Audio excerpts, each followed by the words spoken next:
Shivaji Gaikwad नायकचा hero आवडला का?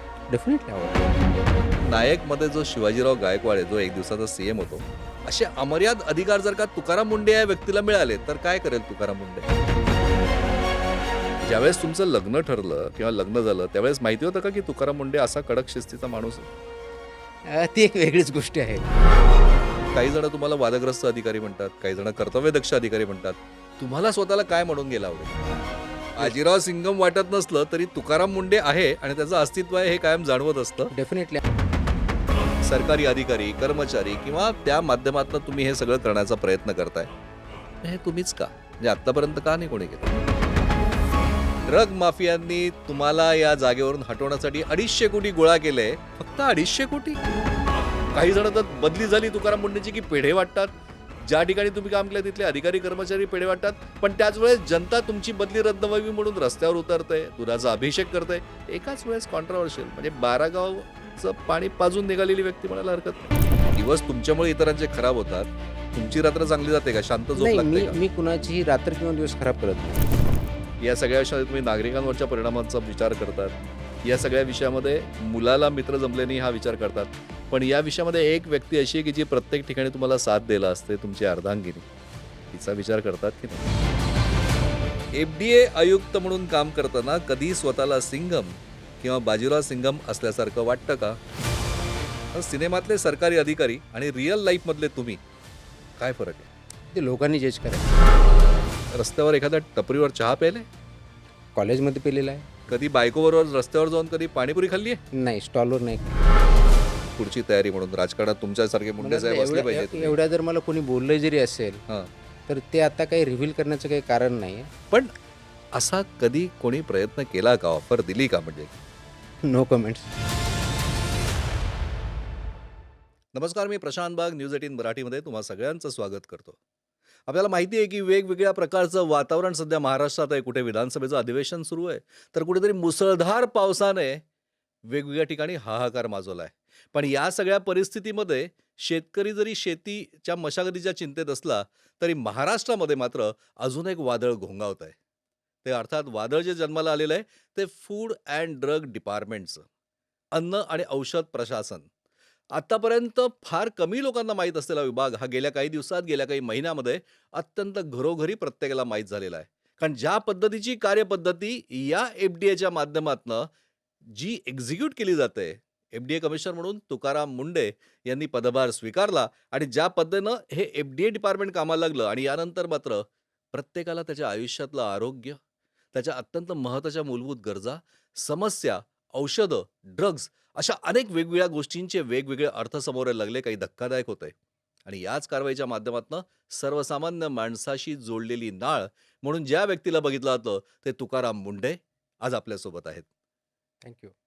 तुकारामजी, तुमचं स्वागत न्यूज 18 मराठीच्या या प्लॅटफॉर्मवर.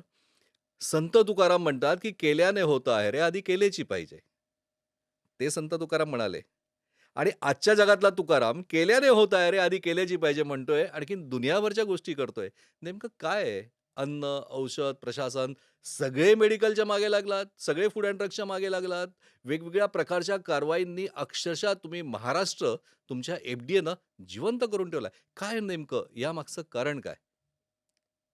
आपण जर मुळामध्ये बघितलं तर गेल्या अनेक दशकामध्ये माणसाच्या आरोग्यावरती एक विपरीत परिणाम झालेला आहे. भारत स्वातंत्र्य झाल्यानंतर भारत विकसित झाला, अनेक क्षेत्रामध्ये काम केलं. भारताच्या नागरिकांचं आयुष्यमान हे वाढलं. हो. 70च्या पुढे आसपास आज आपण आता आयुष्यमान जगतोय ॲव्हरेज, जे की खूप कमी होतं अगोदर. म्हणजे माणसाच्या जीवनाची लॉन्गेव्हिटी वाढली. पण क्वालिटी वाढली का? हा प्रश्न येतो. आणि क्वालिटीशी निगडीत बाकी सगळे प्रश्न समोर येतात.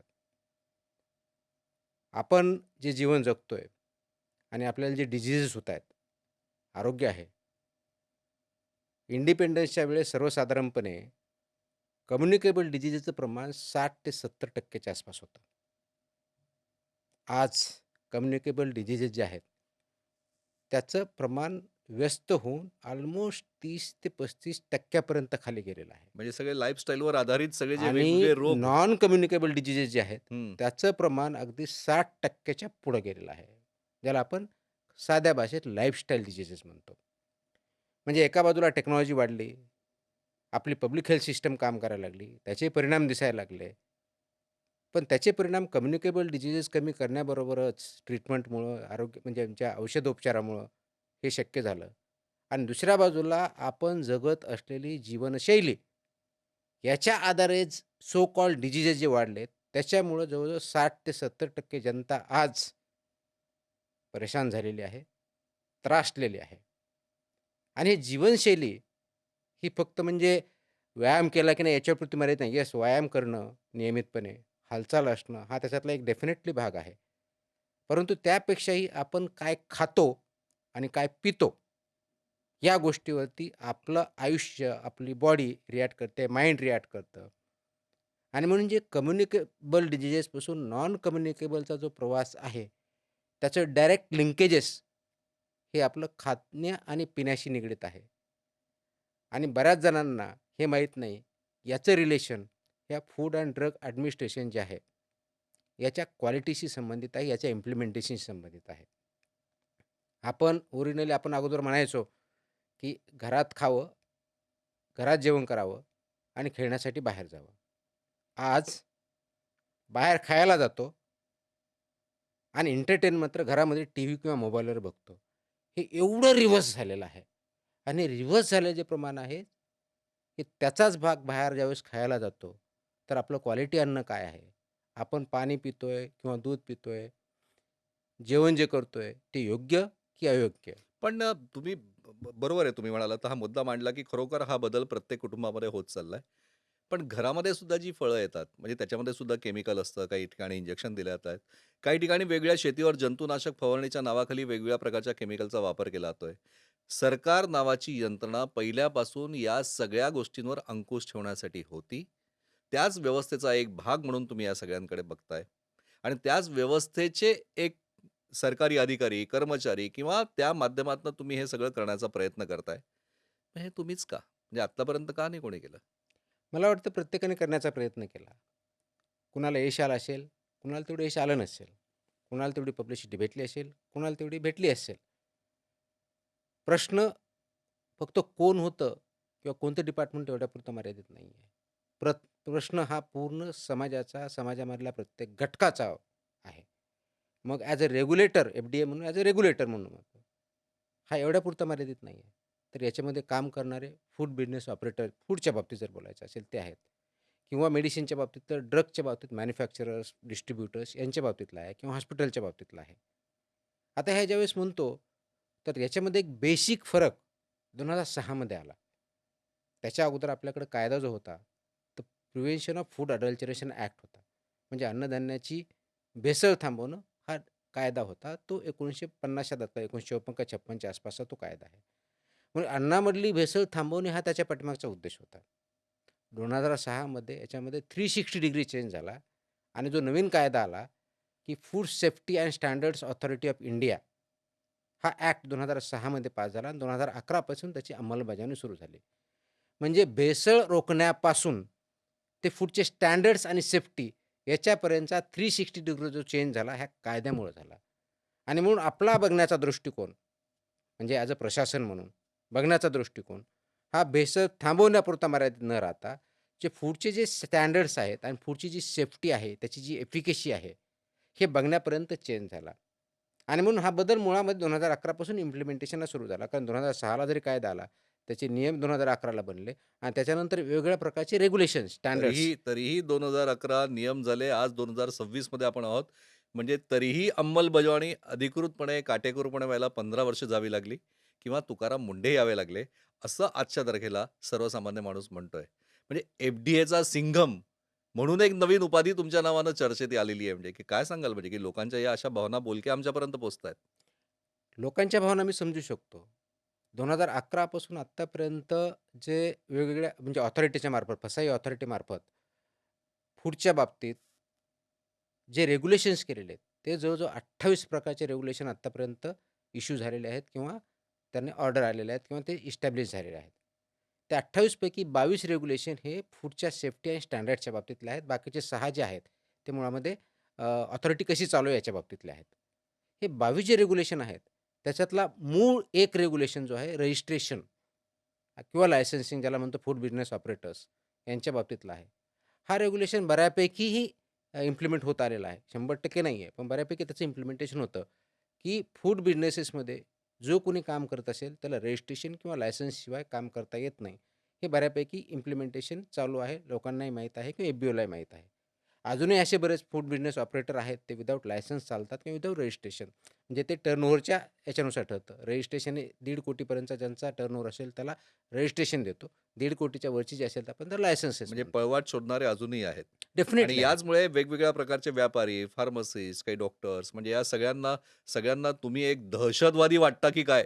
म्हणजे की अशा प्रकारचं एक चित्र आहे, की म्हणजे की तुकाराम मुंडे हे ज्या पद्धतीनं काम करताय, हे स्वतःची दहशत माजवण्याचं काम करताय. अशा प्रकारचे सुद्धा एक आरोप एकीकडे होत आहे. तर दुसरीकडे सर्वसामान्य माणसं दुधाने अभिषेकही करताय. तुमचं काय आहे नेमकं हे? ना मी दहशतवादी आहे, ना मी देव आहे, ना दानव आहे. मी एक सिव्हिल सर्व्हंट म्हणून माझं काम करण्याचा प्रयत्न करतो. माझा बघण्याचा दृष्टिकोन कोणत्याही पोस्टवरती मी ज्यावेळेस काम करतो, त्यावेळेस असा असतो, की मी फक्त त्याचा जॉब चार्ट बघत नाही. तर त्या पदाची भूमिका काय असावी, या दृष्टिकोनातून त्या पदाकडे बघतो किंवा त्या पदावरती काम करताना बघतो. म्हणून as a commissioner food and drug administration ज्यावेळेस बघतो, त्यावेळेस 2 विंग आहे त्याच्यामध्ये. एक फूड मागे तुम्ही हेल्थ सुद्धा बघितलं होतं. त्याचाही फायदा तुम्हाला डेफिनेटली. अ, अ, जे आपण सांगता की वेगवेगळ्या सेक्टरमध्ये काम करण्याचा डेफिनेटली फायदा होतो. त्याचं एक नॉलेज येतं. त्याचे इम्प्लिमेंटेशन किंवा खाचखळगे माहीत होतात. याचा डेफिनेटली फायदा होतो.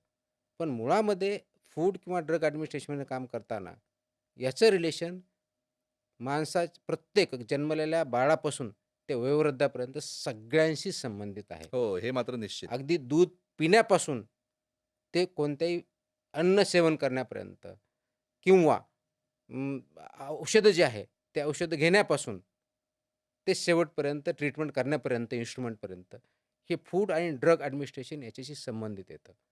आणि म्हणून ज्यावेळेस आपण काम करतो, तर मी फक्त एखादं ॲक्शन घेत नाही आहे. एफ-बी-ओ विरुद्ध घेत नाही आहे किंवा एखाद्या फार्मासिस्टविरुद्ध घेत नाही आहे. तर त्याचा संबंध डायरेक्ट जीवाशी आहे. म्हणून त्याच्यावरची प्रत्येक चुकीची गोष्ट हे एक जीव गमावू शकतं आणि ती योग्य केली तर जीव वाचू शकतं. या दृष्टिकोनातून मी त्याच्याकडे बघतो आणि माझ्या अधिकाऱ्यांना मी हेच सांगितलेलं आहे आणि जे एफ-बी-ओ याच्यामध्ये काम करतात किंवा इंडस्ट्री याच्यामध्ये काम करतात त्यांनाही माझं हेच सांगणं आहे, की महाराष्ट्रातील कमीत कमी महाराष्ट्रातील 13 कोटीच्या आसपास जी जनता आहे, त्या प्रत्येक जीवाशी आपण खेळतोय.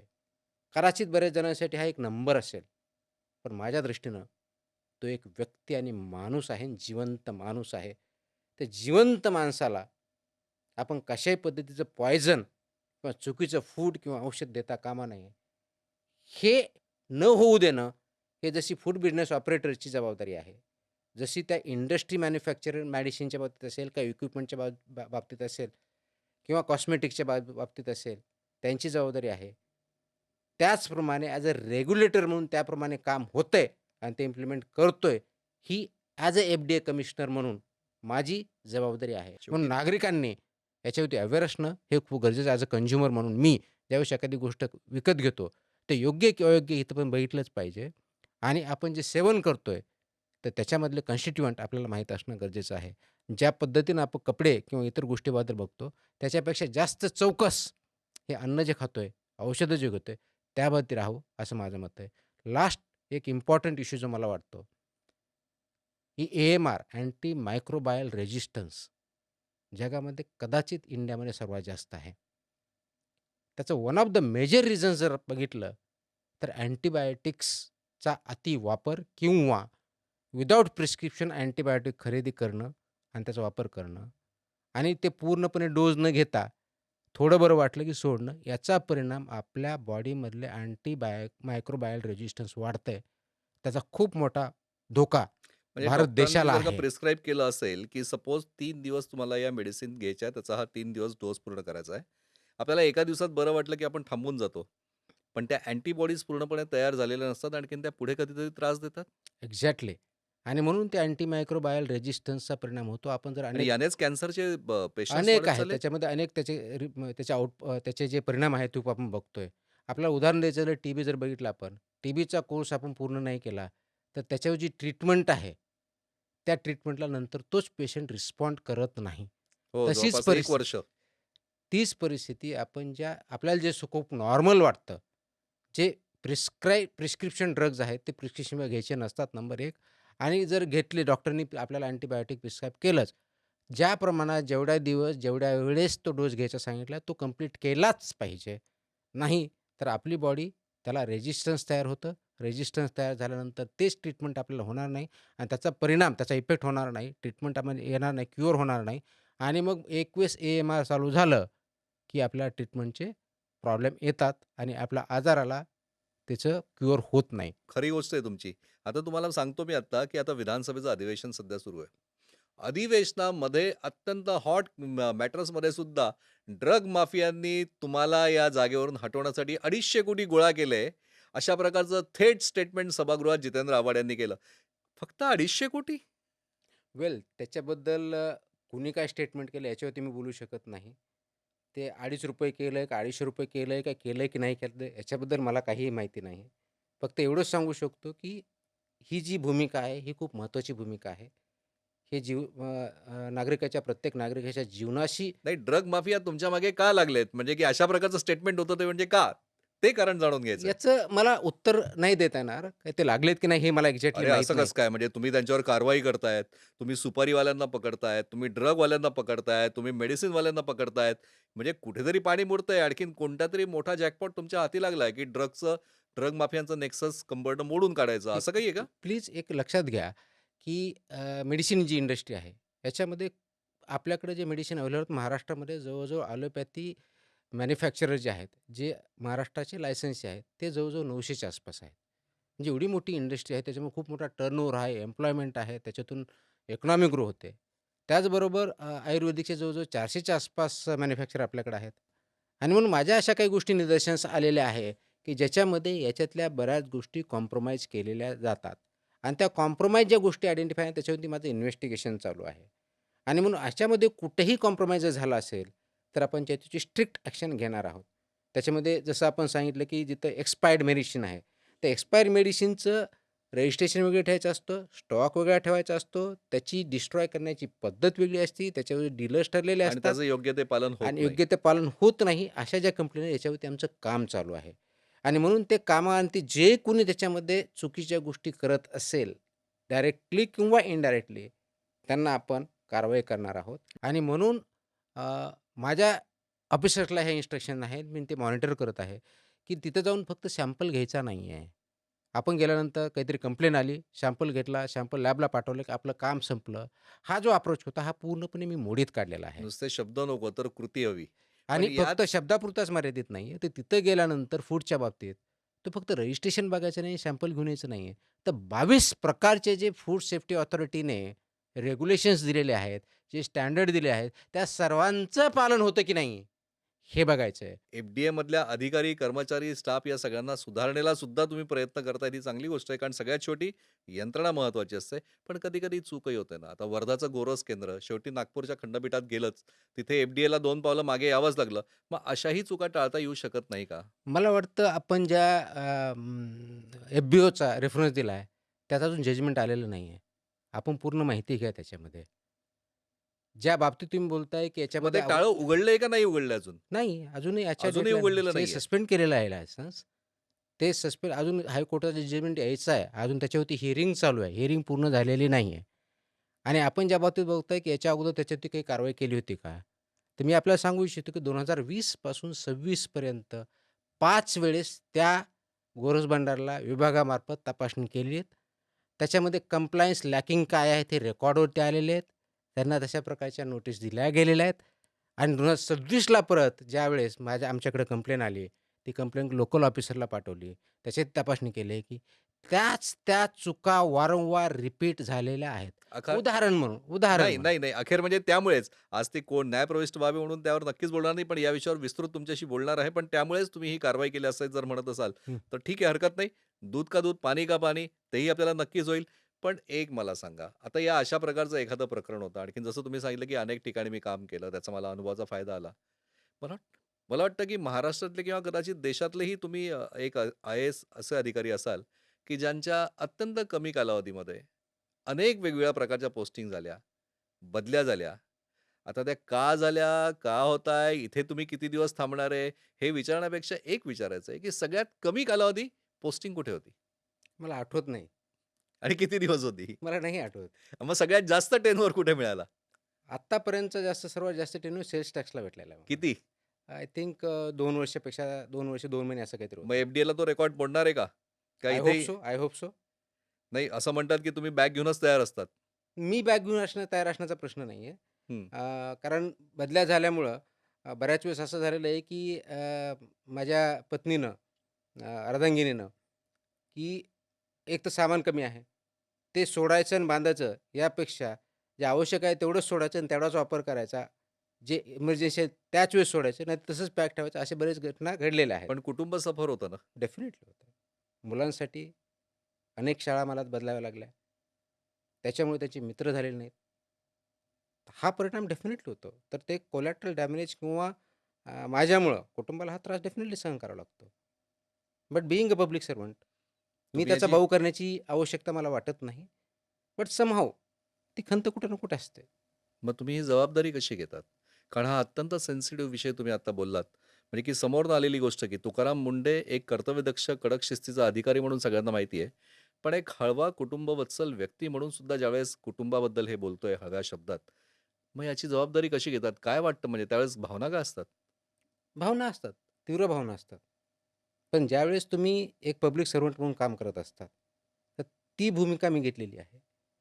लकीली माझं कुटुंब असं आहे, की मला पूर्ण सपोर्ट केलेला आहे आणि म्हणून ह्या बऱ्याच गोष्टी मी करू शकतो. त्याचे काही परिणाम जे होतात कुटुंबावरती, त्याची जबाबदारी मला ॲज अ कुटुंब प्रमुख म्हणून किंवा as a member of the family म्हणून ती माझी आहे. ती मला रेक्टिफाय करता येणं शक्य नाही आहे. म्हणजे जे काही माझ्या याच्यामुळे त्यांना परिणाम भोगावे लागतात. परंतु मला वाटतं, की हे part end parcel of the job आहे. पण आणि मग अशा वेळेस डोकं खराब नाही होत? म्हणजे अशा वेळेस राग नाही येत? ह्या सगळ्या गोष्टी आहेत, इमोशन आहेत. मी पण माणूस आहे. रॉबोट नाही आहे.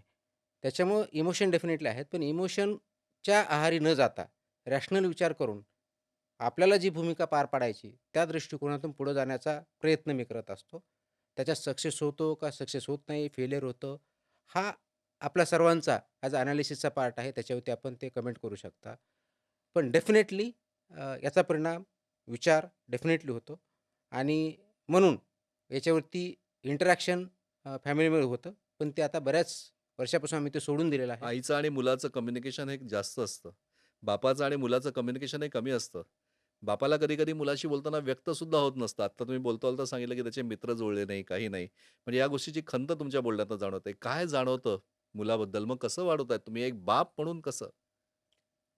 म्हणजे मुलाच्या बाबतीत असं झालं, की 5वी पर्यंत त्याच्या 6 शाळा बदलल्या गेल्या. कारण दरवर्षी चेंज व्हायची.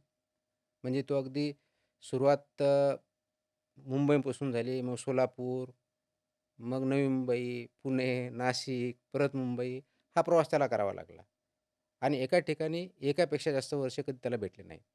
आणि मग इथं आल्यानंतर मात्र त्याला एका शाळेत ठेवलं म्हणून तेव्हापासून तो स्टेबल झाला. परंतु त्याच्यामुळं कल्चरल शॉक, मित्र, मित्रपरिवार हा त्याला कधी डेव्हलप करता आला नाही. त्याचा परिणाम डेफिनेटली त्याच्यामध्ये माझे मित्र नाहीत, हे होतं. आणि मग त्याच्यानंतर बदली ज्यावेळेस व्हायची त्यावेळेस त्याला पहिला प्रश्न असा असतो, की आता तुमच्याबरोबर मला यायचं आहे का? परत माझी शाळा बदलायची आहे का? आणि त्यावेळेस ही कठीण परिस्थिती असते. परंतु त्याला फेस करावं लागतं. कारण जर भूमिका तुमची आहे, भूमिका तुम्ही घेतलेली आहे, एक रोल घेतलेला आहे आणि तो जर आपल्याला तडीस न्यायचा आहे ॲज अ पब्लिक सर्व्हंट म्हणून, तर ते माझं दायित्व आहे. या सगळ्या विषयामध्ये तुम्ही नागरिकांवरच्या परिणामांचा विचार करतात. या सगळ्या विषयामध्ये मुलाला मित्र जमले नाही हा विचार करतात. पण या विषयामध्ये एक व्यक्ती अशी आहे, की जी प्रत्येक ठिकाणी तुम्हाला साथ द्यायला असते, तुमची अर्धांगिनी. तिचा विचार करतात की नाही? का त्या डेफिनेटली ठिकाणी तुम्ही घरात गेल्यावर सुद्धा तुकाराम मुंडे असतात? नाही, घरातलं वातावरण पूर्णपणे वेगळं असतं. ऑफकोर्स दोन्ही गोष्टी सेग्रिगेट करणं अजून मला परफेक्टली जमलेलं नाही. ज्यावेळेस तुमचं लग्न ठरलं किंवा लग्न झालं, त्यावेळेस माहिती होतं का, की तुकाराम मुंडे असा कडक शिस्तीचा माणूस आहे? ती एक वेगळीच गोष्ट आहे. ज्यावेळेस लग्न जमलं त्यावेळेस मी नागपूरला सी-ई-ओ होतो. माझी नुकतीच पोस्टिंग झालेली होती आणि ज्यावेळेस आमचं इंट्रोडक्शन झालं, अरेंज मॅरेज असल्यामुळं, त्या मीटिंगमध्ये बोलताना मी क्लिअरली सांगितलं होतं, की माझा स्वभाव असा आहे आणि मला हे करायचं आहे. आणि त्यावेळेस बोलताना हेही बोललो होतो, की अ, मला काम करताना तुझ्या जर अशा काही वेगळ्या अपेक्षा असतील, की मला खूप मोठ्या गाड्या भेटतील किंवा असं काहीतरी होईल, तर आपण पुढे जायला नको. पण तुझी जर ही तयारी असेल, की मी as a public servant dedicated आहे.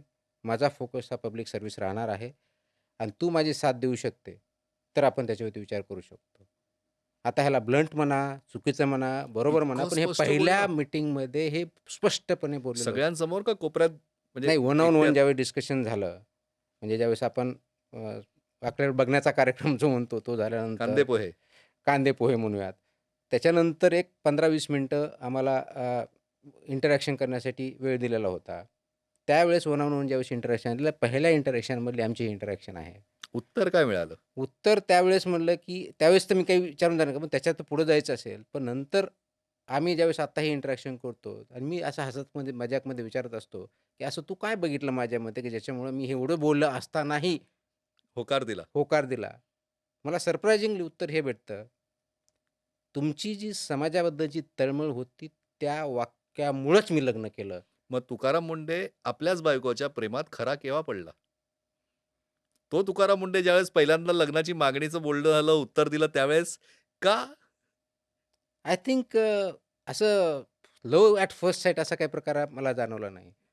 परंतु जसं आम्ही इंटरॅक्शन करत गेलो, विचार जुळत गेले, आय थिंक तसं प्रेम वाढत गेलं आणि आज आमचे विचार जरी डिफरन्सेस नाही असं मी बिलकुल म्हणणार नाही, डिफरन्सेस आहेत.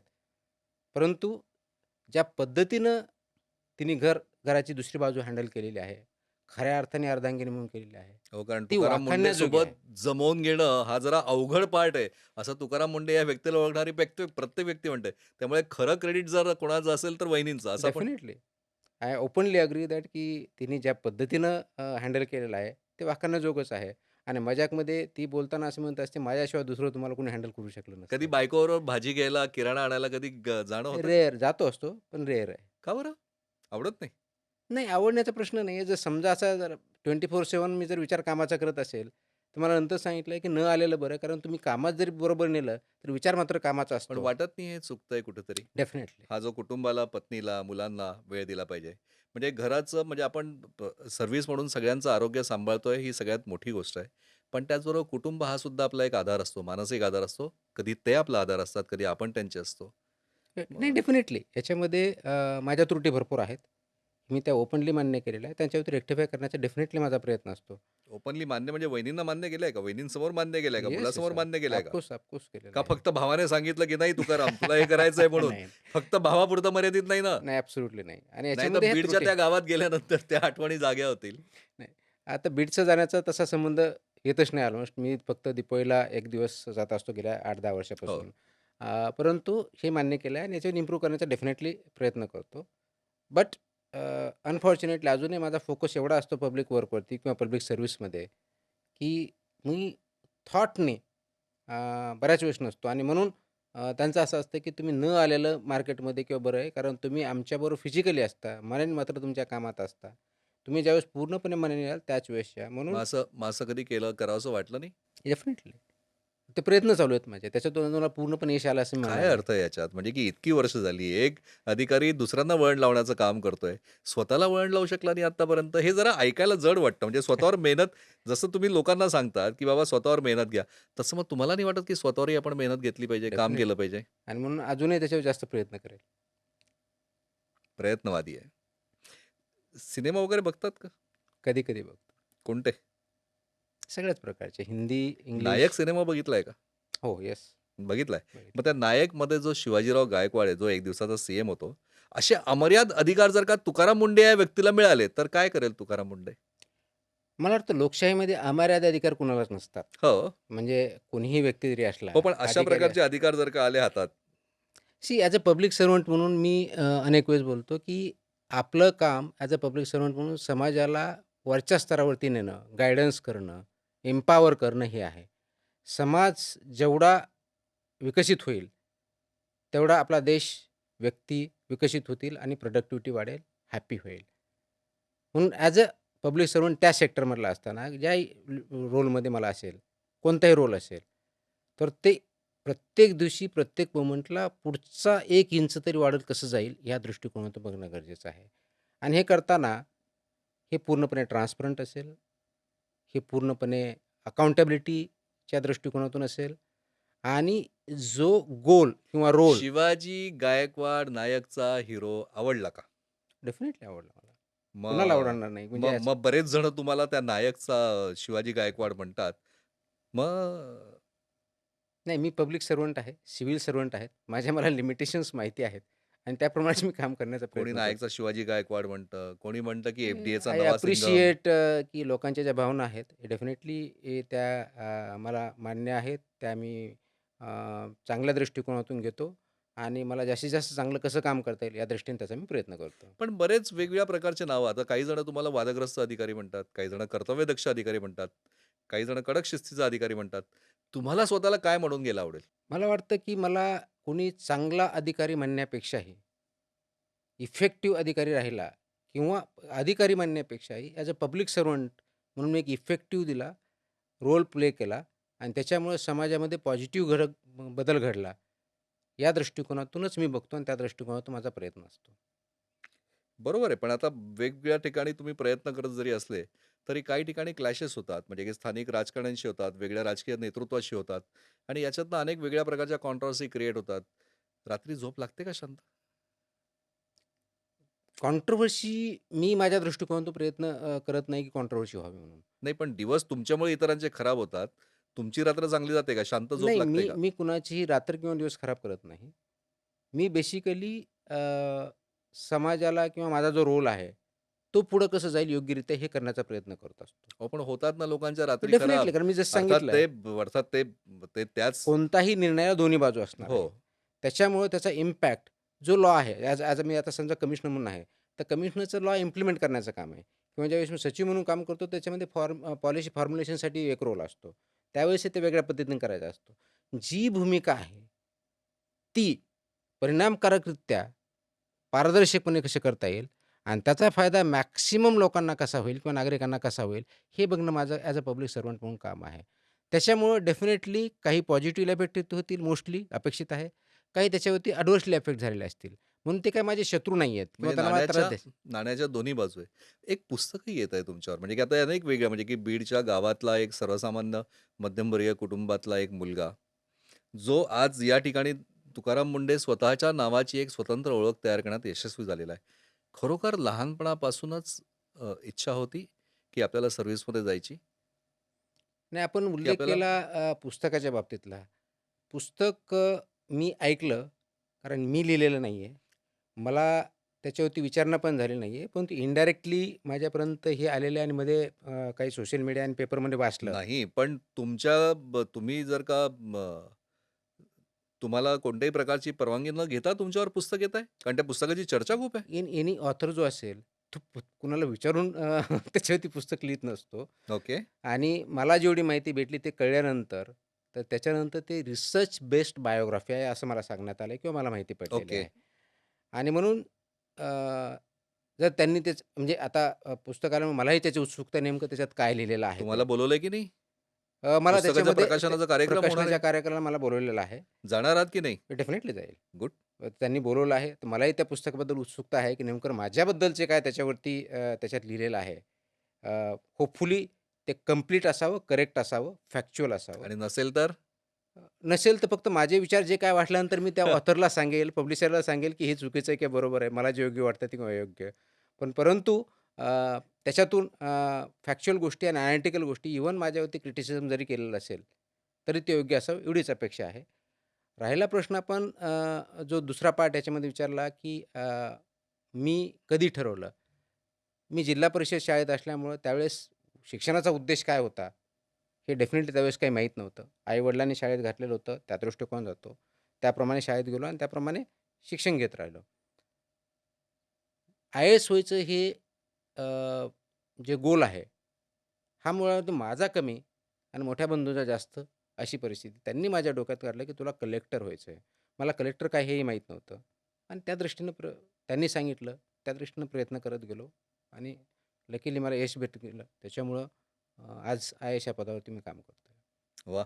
आता ज्यावेळेस तुकाराम मुंडे या व्यक्ती च्या बद्दलच्या वेगवेगळ्या प्रकारच्या चर्चा होतात, त्यावेळेस अनेक वेगळ्या प्रकारचे प्रश्न हे सर्वसामान्य लोकांच्या मनात आहे. आजचं युग हे डिजिटल आहे, सोशल आहे. अनेक वेगवेगळ्या सोशल प्लॅटफॉर्मवर तुकाराम मुंडे यांच्यावर क्युरिओसिटी असणाऱ्या अनेक गोष्टी आहे. आम्ही त्या एकत्रित केल्या. आणखीन आज खास लोकांच्या मागणीमुळे काही प्रश्न तुम्हाला आम्ही विचारतोय, की एफ-डी-ए आयुक्त म्हणून काम करताना कधी स्वतःला सिंघम किंवा बाजीराव सिंघम असल्यासारखं वाटतं का? नाही.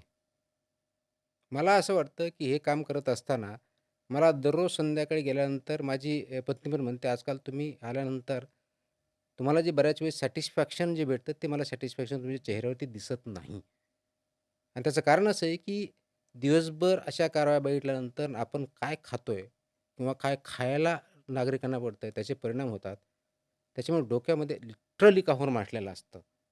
आणि at the end of the day हे सगळं दिवसभर बघितल्यानंतर, की हे चुकीचं होतंय, हे इथं अडल्टरेशन सापडलंय, हे म्हणजे स्प्युरियस बाजीराव सिंघम वाटत नसलं तरी तुकाराम मुंडे आहे आणि त्याचं अस्तित्व आहे हे कायम जाणवत असतं. डेफिनेटली आणि एक्झॅक्टली. त्याच्यामध्ये अजून, अजून, अजून काही आहेत एकच खूप. मिनिट. हं. त्याच्यामध्ये ही असं करत असताना ॲज अ बी-डी-ए कमिशनर म्हणून महाराष्ट्रातल्या एकाही व्यक्तीला चुकीचं खायला भेटणं किंवा औषध भेटणं हे माझ्यासाठी खूप क्लेशदायक आहे आणि त्याचा विचार केल्यामुळं मला त्याच्यावरती खूप मोठा त्रास होतोय आणि तो माझ्या चेहऱ्यावरती बायकोनी गेल्या काही दिवसामध्ये मला सांगितलेलं आहे, की जे जनरली तुम्ही चांगलं काम केल्यानंतर तुम्हाला at the end of the satisfaction किंवा चेहऱ्यावरती समाधान असायचं, ते इथं दिसत नाहीये. अजून एक प्रश्न आलाय लोकांकडनं. सिनेमातले सरकारी अधिकारी आणि रिअल लाईफमधले तुम्ही, काय फरक आहे? ते लोकांनी जज करायचं आहे. रिअल लाईफमध्ये सरकारी अधिकारी म्हणण्यापेक्षा मी बऱ्याच वेळेस आपण बाबू म्हणतो. मला बाबू हा शब्द कधीच आवडत नाही. म्हणजे तो कोणत्याही कॉन्टेक्स्टमध्ये वापरला असेल. तर वी आर सिव्हिल सर्व्हंट आणि ते सिव्हिल सर्व्हंट म्हणजेच पब्लिक सर्व्हंट म्हणून काम करत असताना आमचा role as a public servant म्हणून आहे. तो लॉ इम्प्लिमेंट करणं, लॉ तयार करणं, जिथं-जिथं शक्य म्हणजे रोल असेल त्या पद्धतीनं. तर पब्लिकमध्ये जे रेग्युलेशन्स आहेत, रूल्स आहेत, त्यासाठी एक रूल ऑफ लॉ नावाचा जो कन्सेप्ट आहे, त्याप्रमाणे काम करून पब्लिक जीवनाला वरती आणण्याच्या दृष्टिकोनातून बघणं, जे शासनाच्या पॉलिसीज आहेत, ते लोकांपर्यंत पोहोचवणे हा आहे. कायद्याचं पुस्तक बहुतेक खिशातच घेऊन फिरतात. पण तुम्हाला एक सांगा मला, खूप लोकांना असं वाटतं, की तुम्ही कधी रस्त्यावर एखाद्या टपरीवर चहा प्यायले? कॉलेजमध्ये पेलेलं आहे. त्याच्यानंतर कधी नाही? आता पण वाटत नाही कधी असं आता रस्त्यावर चहा? एफ-डी-एला आल्यापासून तर बिलकुल माझी डेअरिंग होत नाही. बाहेर जायची, जेवायची सुद्धा इच्छा होत कधी नाही. बायकोबरोबर रस्त्यावर जाऊन कधी पाणीपुरी स्टॉलवर पाणीपुरी खाल्ली आहे? नाही, स्टॉलवर नाही खाल्लेली. आजपर्यंत कधी खाल्ली आहे का नाही बायकोला बरोबर घेऊन असं घरी भेळ, खाल्लेली पाणीपुरी? पण घरी खाल्लेली पण घरी? स्टॉलवर आहे. अरे कधी बाहेर नाही?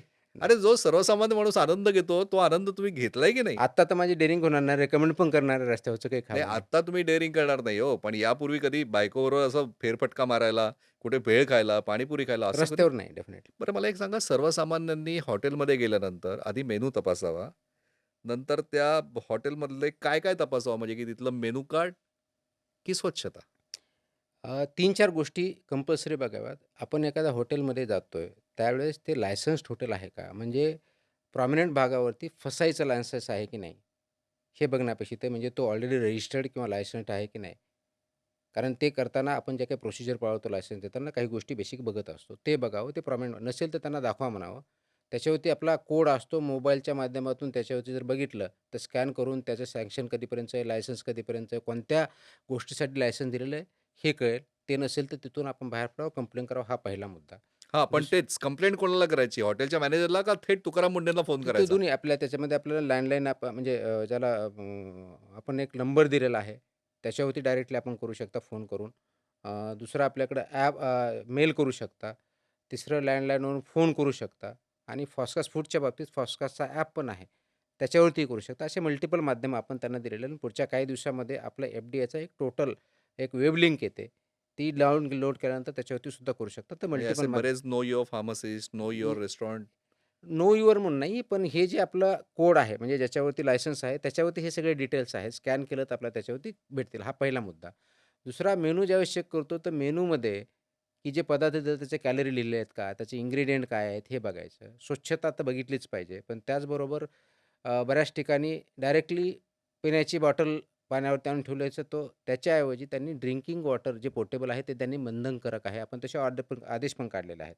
जेणेकरून विकत म्हणजे पॅकेज ड्रिंकिंग वॉटर घेणं कंपल्सरी नाही आहे. प्रत्येक जे काही हॉटेल असेल, रेस्टॉरंट असेल त्यांनी free of cost drinking portable water available portable water प्रत्येकाला दिलंच दिलं पाहिजे. पाहिजे. टॅप वॉटर दिलंच पाहिजे जे अ, योग्य ते त्या येस. पद्धतीनं म्हणजे ॲक्वागार्डचं असलं पाहिजे, म्हणजे ते मिनरलाइज फिल्टर्ड असलं वॉटर, पाहिजे. पोर्टेबल वॉटर ज्याला म्हणतो. शुद्ध दुधाची नेमकी व्याख्या काय हो? शुद्ध दूध हे टेक्निकल लँग्वेजमध्ये त्याला असं म्हणतात, की दूध हे ॲनिमलच्या मॅमरी ग्लँडमधून काढलेलं ते फक्त दूध. त्याच्यापासून जे काही पदार्थ बनवले जातात ते मिल्क प्रॉडक्ट म्हणतात, दुग्धजन्य पदार्थ. आणि त्याच्यामध्ये कोणत्याही प्रकारचं पाणी टाकलेलं नाही, कोणतं अडल्टरेशन टाकलेलं नाही आहे, कोणता पदार्थ ॲड केलेला नाही आहे किंवा सबस्ट्रॅक्ट केलेला नाही आहे. याला होलसेल मिल्क असं म्हणतात आणि ते म्हणजेच प्युअर मिल्क आहे. ओके. याच्या व्यतिरिक्त जे एक आहे, एक तर प्युअर मिल्क नाही किंवा दुग्धजन्य पदार्थ आहेत. दुग्धजन्य पदार्थ आपण म्हणजे ते हे पावडरपासून जे तयार होतंय त्यालाही पावडरपासून पाणी टाकून आपण बरेच वेळा दूध म्हणतो, दूध नाही आहे, ते दुग्धजन्य पदार्थ आहे. ते एखाद्या तुम्ही अनेक वेगळ्या मेडिकल स्टोअरवर कारवाई करतात. असं म्हणतात, की कोणत्याही डॉक्टरचं प्रिस्क्रिप्शन जे आहे, ते त्या मेडिकल स्टोअरवाल्यालाच वाचता येतं. तुम्हाला कधी ते प्रिस्क्रिप्शन वाचता येतं का? नाही, मी वेगळ्याच आता लकीली मी हेल्थ कमिशनर पण होतो 2 महिन्यासाठी. अ, सुप्रीम कोर्टाचं त्याच्यामध्ये एक जजमेंट आहे. प्रिस्क्रिप्शन कसं लिहावं याच्या सुद्धा गाईडलाईन्स आहेत. आणि प्रिस्क्रिप्शन लिहिण्याची पद्धत ही मॅन्डेटरी की कॅपिटल लेटर्समध्येच लिहिलं पाहिजे. ते रीडेबल पाहिजे हे मॅन्डेट आहे. असं जर कोणाला वाचता येत नसेल, तर त्या डॉक्टरविरुद्ध सुद्धा कारवाई करता येते. हे मॅन्डेट आहे. सुप्रीम कोर्टाचे जजमेंट आहेत, गाईडलाईन्स आहेत. त्या फॉलो इम्प्लिमेंट करणं एवढाच इश्यू आहे. सगळ्यात महत्त्वाचं तेच आहे. त्याच्यामुळे फार्मासिस्टकडे जाताना ज्या पर्टिक्युलरली प्रिस्क्राईब्ड ड्रग्ज आहेत किंवा मेडिसिन्स आहेत, ते प्रिस्क्रिप्शनशिवाय देता येणार नाही. त्याचा रेकॉर्ड त्यांच्याकडे ठेवणं परमनंटली अपेक्षित आहे, जे काही ड्युरेशन ठेवलेलं आहे त्याप्रमाणे. आणि अ, ते वाचता जर येत नसेल, तर ते हेल्थ ऑथॉरिटी किंवा आमच्याकडे दोघांकडेही तक्रार होऊ कंप्लेंट करू शकते. शकतात आणि त्याच्यावरती आम्ही कारवाई करू एक शकतो. अजून एक मोठा प्रश्न सर्वसामान्य माणसाला कायम मनात येतो, की जेनेरिक औषधं ही स्वस्त असतात. ती कमी गुणवत्तेची असतात म्हणून स्वस्त असतात का? असाही एक प्रश्न येतो. नेमकं काय म्हणजे तुम्ही एफ कमिशनर आहात? नाही, याच्यामध्ये जेनेरिक औषध कमी गुणवत्तेचे म्हणून नसतात. मुळामध्ये आपण याच्यात बघितलं पाहिजे, की प्रोप्रायटरी प्रॉडक्ट जे असतात, जे इंटेलेक्चुअल प्रॉपर्टी राईटच्या माध्यमातून ज्यांनी रिसर्च केलेला आहे, डेव्हलप केलेला आहे, त्यांना त्यांच्या बुद्धिमत्तेच्या आधारे, कष्टाच्या आधारे ज्यांनी रिसर्च करून प्रॉडक्ट तयार केलेलं आहे, त्याचं रेम्युनरेशन किंवा त्याचा मोबदला भेटावा म्हणून त्यांना काही वर्ष हे प्रॉपर्टी राईट दिलेले असतात आणि ते प्रॉडक्ट तयार करतात आणि ते मार्केटमध्ये देतात. काही वर्षानंतर तो इंटेलेक्चुअल प्रॉपर्टी राईट कमी होऊन त्याच पद्धतीचं तीच प्रोसेस तयार करून दुसरे पण मॅन्युफॅक्चर ते तयार करू शकतात. मेथोडॉलॉजी कदाचित वेगळी असू शकते. प्रोसेस ज्याला म्हणतो, ती वेगळी असू शकते. म्हणून तो इंटेलेक्चुअल प्रॉपर्टी राईटचा पिरियड संपल्यानंतर फक्त तो इंटेलेक्चुअल प्रॉपर्टीवर तेवढाच प्रोडक्ट न करता त्याच प्रोसेसेस दुसऱ्यामार्फत करू शकतात आणि म्हणून याच्यामध्ये अ, त्याची कॉस्ट कमी होते. मेथोडॉलॉजी वेगळी किंवा हां, प्रोसेस म्हणजे वेगळी म्हणजे वाढल्यामुळे. थोडक्यात सर्वसामान्य माणसाने जेनेरिक क्वालिटी औषधं तीच असावी घेण्यापासून लागते. घाबरू नये कधी. बिलकुल सगळ्यात नाही. महत्त्वाचं. या पदावर आल्यानंतर कधी कोणत्या नातेवाईकांनी, मित्रांनी कधी फोन केला का, की "बुवा जरा आम्हाला चांगला माल कुठे मिळेल किंवा चांगलं क्वालिटी फूड कुठे मिळेल? जरा सांग, कुठल्या रेस्टॉरंटला जाऊ?" काही मित्र काहीही विचारू शकतात. विचारतात म्हणजे मी कोणतं एफ-डी अप्रूव्ड कोणते प्रॉडक्ट्स आहेत का? तर एफ-डी अप्रूव्ड प्रॉडक्ट्स नसतात. एफ-डी अप्रूव्ड एफ-बी-ओज किंवा म्हणजे चं लायसन्स असणारे एफ-बी-ओज असतात किंवा मॅन्युफॅक्चरर्स असतात. परंतु ते जे प्रॉडक्ट्स असतात ते स्टँडर्ड असावेत, फसाई नॉर्मप्रमाणे फूडच्या बाबतीत असावेत किंवा ड्रग अँड कॉस्मेटिक ॲक्टनुसार मेडिसिनच्या बाबतीत असावे हे अपेक्षित आहे. त्याच्यामुळे एफ-डी अप्रूव्ड प्रॉडक्ट नसतो. एफ-डी अप्रूव्ड लायसन्स्ड प्रोडक्शन करणारे, मॅन्युफॅक्चर करणारे किंवा एफ-बी-ओ हे असतात. त्यांनी ते स्टँडर्ड्स पाळायचे असतात, इम्प्लिमेंट करायचे असतात. त्याच्यामुळे मला दुधाच्या बाबतीत बरेच विचारतात, की मी कोणत्या डेअरीचं दूध घेऊ? तर हे कोणत्या डेअरीचं दूध हे घेऊ मी हे सांगू शकत नाही. हे मात्र असं काही आपल्याला डाऊट वाटला तर त्यांची आम्ही तपासण्या करतो ज्याच्या आणि पब्लिकला मग आपण जे असं कधी म्हणत नाही का एखाद्या मित्राने विचारलं, "कोणत्या डेअरीचं दूध घेऊ?" मी सांगू शकत नाही असं म्हटल्यानंतर काही कामाचा नाही. असं कधी कोणी बिलकुल त्याचे उत्तर येतात. मग कशाला कारवाई करतो हाही प्रश्न पडतो त्याच्यामध्ये.